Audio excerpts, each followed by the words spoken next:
এ আমাকে কি স্বপ্ন দেখেছে জানেন, যে তোমাকে আমি বিয়ে করব, তুমি আমাদের বাড়িতে যাবা, এরকম করে বলছে। তখন আমি আগে ওর বাড়িতে ঢুকতে আসছিলাম না, বিয়ে করতে যখন ছেলেটা বলছে যে তুই এখন আসিস না, আমাদের বাড়িতে তো ঘর নাই, তোমাকে যে বিয়ে করবো থাকাবো কোথায়, আর ঘর বাড়ি কমপ্লিট করে তখন তোমাকে আমি নিব। তার মানে এর সাথে ঘর বাঁধা আশায় আপনি আগে স্বামীকে বাদ দিয়েছেন?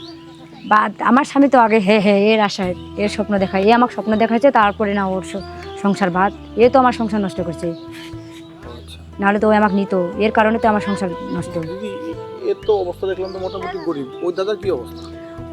ওর অবস্থা নিম্ন। আপনার কি মনে হয় যে এই আপনাকে ওর সাথে ভালো রাখবে? ভালো মনে হচ্ছে, মানে ওনার থেকে এনার একটু অবস্থা মানে মোটামুটি আর কি, ওনার একটু আর্থিক মানে তেমন ভালো না ছিল আর কি, নিম্ন।